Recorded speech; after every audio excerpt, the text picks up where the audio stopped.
आप सभी को मेरा नमस्कार। स्वागत है आपका अपने चैनल सुनहरी कहानियाँ में। आज की कहानी है अकेली, जिसकी लेखिका मन्नू भंडारी जी हैं। कहानी शुरू करने से पहले मेरा आपसे विनम्र निवेदन है, यदि आपको मेरे द्वारा सुनाई गई कहानियाँ पसंद आती हैं तो कृपया कहानी को लाइक, शेयर और चैनल को सब्सक्राइब कीजिएगा। आइए सुनते हैं कहानी अकेली। सोमा बुआ बुढ़िया है, सोमा बुआ परित्यक्तता है, सोमा बुआ केली है। सोमा बुआ का जवान बेटा क्या जाता रहा, उनकी जवानी चली गई। पति को पुत्र वियोग का ऐसा सदमा लगा कि वह पत्नी घर बार तज कर तीर्थवासी हुए और परिवार में कोई ऐसा सदस्य नहीं था जो उनके एकाकीपन को दूर करता। पिछले 20 वर्षों से उनके जीवन की इस एक रास्ता में किसी प्रकार का कोई व्यवधान उपस्थित नहीं हुआ, कोई परिवर्तन नहीं आया। यूं हर साल 1 महीने के लिए उनके पति उनके पास आकर रहते थे, पर कभी उन्होंने पति की प्रतीक्षा नहीं की, उनकी राह में आंखें नहीं बिछाई। जब तक पति रहते उनका मन और भी मुरझाया हुआ रहता, क्योंकि पति के स्नेहहीन व्यवहार का अंकुश उनके रोजमर्रा के जीवन की अबाध गति से बहती स्वच्छंद धारा को कुंठित कर देता। उस समय उनका घूमना फिरना, मिलना जुलना बंद हो जाता और सन्यासी जी महाराज से यह भी नहीं होता कि 2 मीठे बोल बोलकर सोमा बुआ को एक ऐसा संबल ही पकड़ा दें जिसका सहारा लेकर वे उनके वियोग के 11 महीने काट दें। इस स्थिति में बुआ को अपनी जिंदगी पास पड़ोस वालों के भरोसे ही काटनी पड़ती थी। किसी के घर मुंडन हो, छठी हो, जनेऊ हो, शादी हो या गमी, बुआ पहुंच जाती और फिर छाती फाड़ कर काम करती, मानो वे दूसरे के घर नहीं, अपने ही घर में काम कर रही हों। आजकल सोमा बुआ के पति आए हैं और अभी अभी कुछ कहासुनी होकर चुकी है। बुआ आंगन में बैठी धूप का रही हैं, पास रखी कटोरी से तेल लेकर हाथों में मल रही हैं और बड़बड़ा रही हैं। इस 1 महीने में अन्य अवयवों के शिथिल हो जाने के कारण उनकी जीभ ही सबसे अधिक सजीव और सक्रिय हो उठती है। तभी हाथ में एक फटी साड़ी और पापड़ लेकर ऊपर से राधा भाभी उतरी। क्या हो गया बुआ, क्यों बड़बड़ा रही हो? फिर सन्यासी जी महाराज ने कुछ कह दिया क्या? अरे मैं कहीं चली जाऊं सो इन्हें नहीं सुहाता। कल चौक वाले किशोरी लाल के बेटे का मुंडन था, सारी बिरादरी को न्योता था। मैं तो जानती थी कि ये पैसे का गुरूर है कि मुंडन पर सारी बिरादरी को न्योता है, पर काम उन नई नवेली बहुओं से संभलेगा नहीं, सो जल्द ही चली गई। हुआ भी वही। और सरक कर बुआ ने राधा के हाथ से पापड़ लेकर सुखाने शुरू कर दिए। एक काम गत से नहीं हो रहा था। अब घर में कोई बड़ा बूढ़ा हो तो बताए, या कभी किया हो तो जाने। गीत वाली औरतें मुंडन पर बन्ना बन्नी गा रही थी। मेरा तो हंसते हंसते पेट फूल गया और उसकी याद से ही कुछ देर पहले का दुख और आक्रोश धुल गया। अपने सहज स्वाभाविक रूप में वे कहने लगी, भट्टी पर देखो तो अजब तमाशा, समोसे कच्चे ही उतार दिए और इतने बना दिए कि 2 बार खिला दो, और गुलाब जामुन इतने कम कि एक पंगत में भी पूरे ना पड़े। उसी समय मैदा सान कर नए गुलाब जामुन बनाए। दोनों बहुएं और किशोरी लाल तो बेचारे इतना जस मान रहे थे कि क्या बताऊं। कहने लगे, अम्मा तुम न होती तो आज भद दौड़ जाती। अम्मा तुमने लाज रख ली। मैंने तो कह दिया कि अरे अपने ही काम नहीं आएंगे तो कोई बाहर से तो आएगा नहीं। यह तो आजकल इनका रोटी पानी का काम पड़ता है, नहीं तो मैं सवेरे ही चली आती। तो सन्यासी महाराज क्यों बिगड़ पड़े? उन्हें तुम्हारा आना जाना अच्छा नहीं लगता बुआ? यूं तो मैं कहीं आऊं जाऊं सो ही ने नहीं सुहाता, और फिर कल किशोरी के यहां से बुलावा नहीं आया। अरे मैं तो कहूं कि घर वालों का कैसा बुलावा, वे लोग तो मुझे अपनी माँ से कम नहीं समझते, नहीं तो कौन भला यूं भट्टी और भंडार घर सौंप दे। पर उन्हें अब कौन समझाए। कहने लगे, तू जबरदस्ती दूसरों के घर में टांग अड़ाती फिरती है। और एकाएक उन्हें उस क्रोध भरी वाणी और कटु वचनों का स्मरण हो आया, जिनकी बौछार कुछ देर पहले ही उन पर होकर चुकी थी। याद आते ही फिर उनके आंसू बह चले। अरे रोती क्यों हो बुआ, कहना सुनना तो चलता ही रहता है। सन्यासी जी महाराज 1 महीने को तो आकर रहते हैं, सुन लिया करो और क्या। सुनने को तो सुनती ही हूं, पर मन तो दुखता ही है कि 1 महीने को आते हैं तो भी कभी मीठे बोल नहीं बोलते। मेरा आना जाना इन्हें सुहाता नहीं। सो तू ही बता राधा, ये तो साल में 11 महीने हरिद्वार रहते हैं, इन्हें तो नाते रिश्तेदारों से कुछ लेना देना नहीं, पर मुझे तो सबसे निभाना पड़ता है। मैं भी सबसे तोड़ ताड़ कर बैठ जाऊं तो कैसे चले। मैं तो इनसे कहती हूँ कि जब पल्ला पकड़ा है तो अंत समय में भी साथ रखो। सो तो इनसे होता नहीं, सारा धर्म करम ये ही लूटेंगे, सारा जस ये ही बटोरेंगे, और मैं अकेली पड़ी पड़ी यहाँ इनके नाम को रोया करूं। उन पर से कहीं आऊं जाऊं तो वह भी इनसे बर्दाश्त नहीं होता। और बुआ फूट फूट कर रो पड़ी। राधा ने आश्वासन देते हुए कहा, रो नहीं बुआ, अरे वे तो इसीलिए नाराज हुए कि बिना बुलाए तुम चली गई। बेचारे इतने हंगामे में बुलाना भूल गए तो मैं भी मान करके बैठ जाती, फिर घर वालों का कैसा बुलाना। मैं तो अपनेपन की बात जानती हूँ, कोई प्रेम नहीं रखे तो 10 बुलावे पर नहीं जाऊं, और प्रेम रखे तो बिना बुलाए ही सिर के बल जाऊं। मेरा अपना हरखू होता और उसके घर काम होता तो क्या मैं बुलावे के भरोसे बैठी रहती। मेरे लिए जैसा हरखू वैसा किशोरी लाल। आज हरखू नहीं है, इसी से दूसरों को देख देख कर मन भरमाती रहती हूँ। और वे हिचकियां लेने लगी। सूखे पापड़ों को बटोरते बटोरते स्वर को भरसक कोमल बनाकर राधा ने कहा, तुम भी बुआ बात को कहां से कहां ले गई। लो अब चुप हो, पापड़ भून कर लाती हूँ, खाकर बताना कैसा है। और वह साड़ी समेट कर ऊपर चढ़ गई। कोई सप्ताह भर बाद बुआ बड़े प्रसन्न मन से आई और सन्यासी जी से बोली, सुनते हो देवर जी के ससुराल वालों की किसी लड़की का संबंध भागीरथ जी के यहाँ हुआ है। वे सब लोग यहीं आकर ब्याह कर रहे हैं। देवर जी के बाद तो उन लोगों से कोई संबंध ही नहीं रहा, फिर भी है समधी ही। वे तो तुमको भी बुलाए बिना नहीं मानेंगे, समधी को आखिर कैसे छोड़ सकते हैं। और बुआ पुलकित होकर हंस पड़ी। सन्यासी जी की मौन उपेक्षा से उनके मन को ठेस तो पहुंची, फिर भी प्रसन्न थी। इधर उधर जाकर वे इस विवाह की प्रगति की खबरें लाती। आखिर एक दिन वह यह भी सुनाई कि उनके संधी यहाँ आ गए। जोर शोर से तैयारियां हो रही हैं, सारी बिरादरी को दावत दी जाएगी, खूब रौनक होने वाली है। दोनों ही पैसे वाले ठहरे। क्या जाने हमारे घर तो बुलावा आएगा या नहीं। देवर जी को मरे 25 बरस हो गए, उसके बाद से तो कोई संबंध ही नहीं रखा। रखे भी कौन, यह तो मर्दों का काम होता है। मैं तो मर्द वाली होकर भी बेमर्द की ही हूं। और एक ठंडी सांस उनके दिल से निकल गई। अरे वाह बुआ, तुम्हारा नाम कैसे नहीं हो सकता, तुम तो समधिन ठहरी। संबंध में ना रहे कोई रिश्ता थोड़े ही टूट जाता है।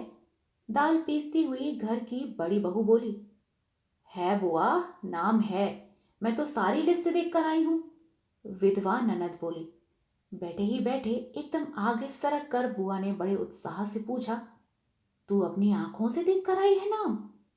नाम तो होना ही चाहिए, पर मैंने सोचा कि क्या जाने आजकल की फैशन में पुराने संबंधियों को बुलाना हो ना हो। और बुआ बिना दो पल भी रुके वहां से चल पड़ी। अपने घर जाकर सीधे राधा भाभी के कमरे में चढ़ी। क्यों री राधा, तू तो जानती है कि नए फैशन में लड़की की शादी में क्या दिया जावे है। समधियों का मामला ठहरा, सो भी पैसे वाले। खाली हाथ जाऊंगी तो अच्छा नहीं लगेगा। मैं तो पुराने जमाने की ठहरी, तू ही बता दे क्या दूं। अब कुछ बनने का समय तो रहा नहीं, 2 दिन बाकी हैं, सो कुछ बना बनाया ही खरीद लाना। क्या देना चाहती हो अम्मा, जेवर, कपड़ा या श्रृंगारदान, या कोई और चांदी की चीजें? मैं तो कुछ नहीं समझू रही, जो कुछ पास है तुझे ला कर दे देती हूँ, तू जो ठीक समझे ले आना, बस भद्द नहीं उड़नी चाहिए। अच्छा, देखूं पहले ही रुपए कितने हैं। और वे डगमगाते कदमों से नीचे आई। दो तीन कपड़ों की गठरियां हटाकर एक छोटा सा बक्स निकाला। बड़े जतन से उसे खोला तो उसमें 7 रुपए, कुछ रेजगारी पड़ी थी और एक अंगूठी। बुआ का अनुमान था कि रुपए कुछ ज्यादा होंगे, पर जब 7 ही रुपए निकले तो सोच में पड़ गई। रही समधियों के घर में इतने से रुपयों से तो बिंदी भी नहीं लगेगी। उनकी नजर अंगूठी पर गई। यह उनके मृत पुत्र की एकमात्र निशानी उनके पास रह गई थी।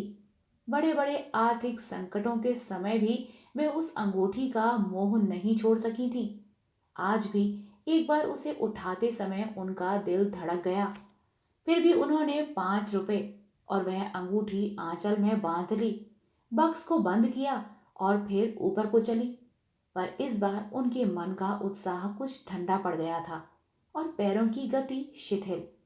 राधा के पास जाकर बोली, रुपए तो नहीं निकले बहू, आए भी कहाँ से? मेरे कौन कमाने वाला बैठा है? उस कोठरी का किराया आता है, उसमें तो 2 समय की रोटी निकल जाती है जैसे तैसे। और वे रो पड़ी।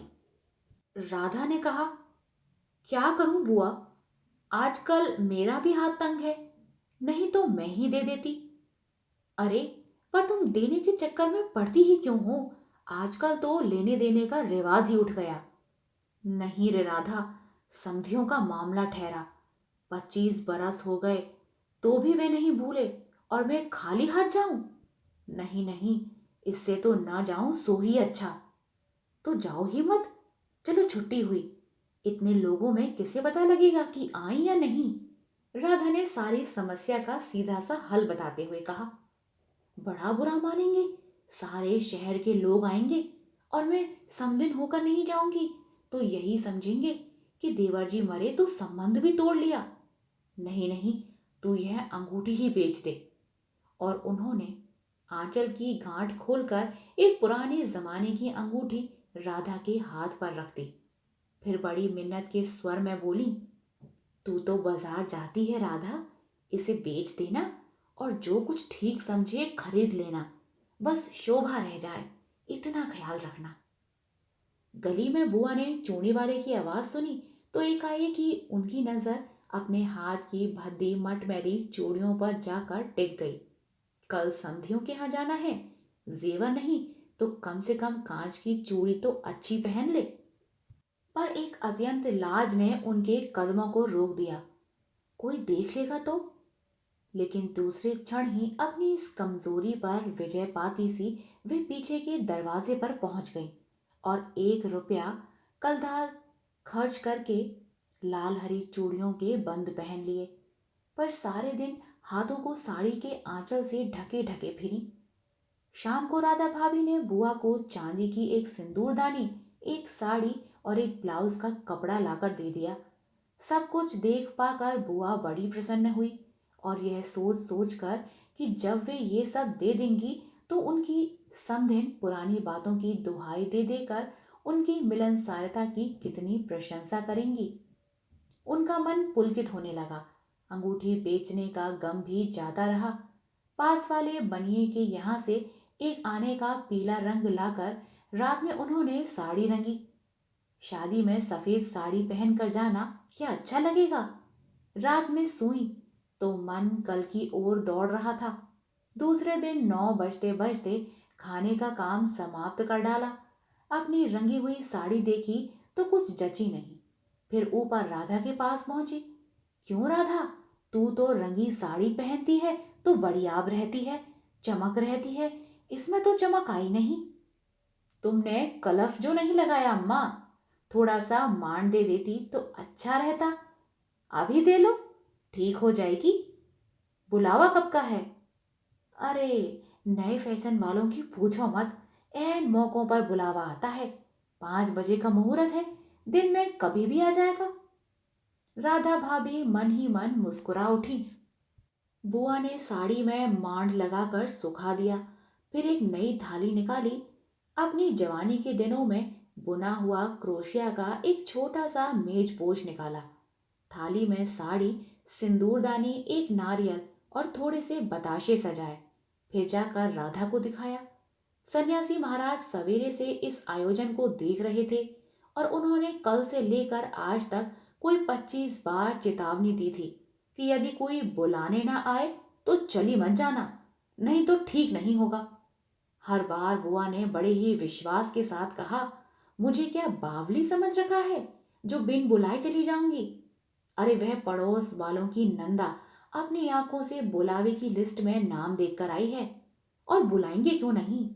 शहर वालों को बुलाएंगे और समधियों को नहीं बुलाएंगे क्या।